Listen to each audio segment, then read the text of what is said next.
Belle is affected by a condition known as Stockholm Syndrome, which occurs when a victim falls in love with their captor. This is a common interpretation of the princess. However, is this really true? In this video, we will explore this theme. You are on the Horse Animated channel, and I am very happy that you are here.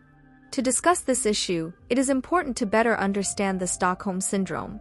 It became known after a bank robbery in the city of Stockholm, in which a criminal lived with his hostages for 6 days.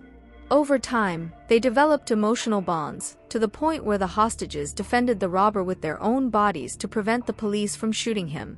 This action was not forced, they acted of their own free will.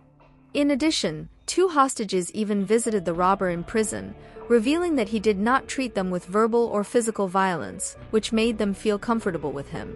However, many who watched Beauty and the Beast believe that the couple's relationship is not romantic, but problematic and abusive.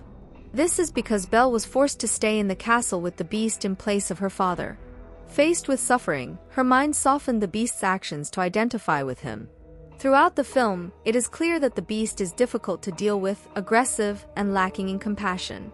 When Belle's father accidentally enters the castle, she is locked in the dungeon, and even with the daughter of the elderly man asking to release him, the Beast accepts Belle's idea of staying in her father's place. Furthermore, upon noticing her presence, the Beast already thinks of his curse, demonstrating his selfishness by keeping her locked up, even knowing her fear and being away from her father.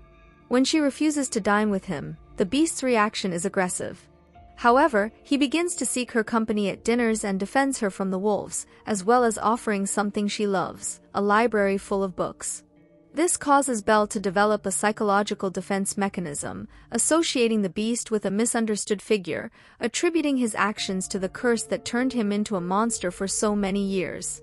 Thus, she begins to fall in love with him, moved by sympathy for the prince, but the relationship was never truly romantic, being, in reality, abusive. It is clear that this interpretation prevails because people focus on the fact that Belle is the Beast's prisoner and how she manages to see kindness in his heart despite his bitter words and actions. However, those who truly watch the Disney film know that the dynamics between the characters were not as simple as they seem. If you've made it this far and are enjoying the video, don't forget to leave your like and subscribe to the channel. Here, I bring various content about Disney princesses and the entire universe of animations, from debunking situations to sharing curiosities, theories, and much more. Don't forget to activate the bell to receive notifications of future videos. Although I agree that the Beast was quite aggressive and left Belle to test if she could be the woman who would free him from the curse, he still showed kindness. Just compare him to Gaston. It's easier to argue that the 3 identical young women were in the syndrome, considering Gaston as the ideal man to marry, even though they were not his victims or prisoners. It's ironic to think that the Beast is just the opposite of Gaston. We see that the Beast has a short fuse, and Belle somewhat does too, but when she leaves the castle, he goes after her not to lock her up again, but to save her from the wolves. He even gets hurt to protect Belle, and after that incident, she starts to see the kindness in him and how they have things in common.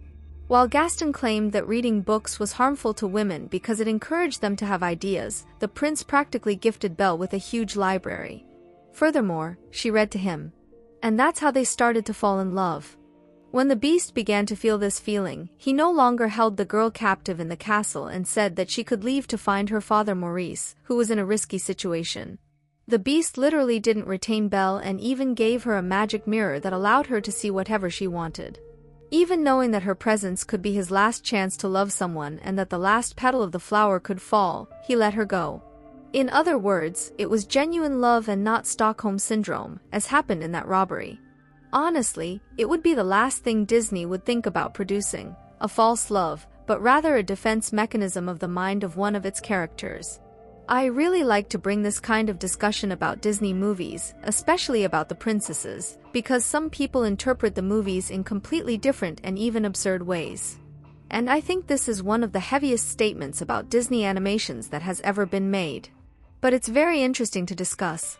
And I'm amazed at how people watch the movie and practically waste their time. To me, it doesn't make sense for Belle to have this syndrome. I find the movie cool and romantic. But what about you? What do you think? Do you think the girl has Stockholm Syndrome, or is it just people's imagination? Comment below because I want to know. Leave your like, subscribe to the channel, and activate the bell.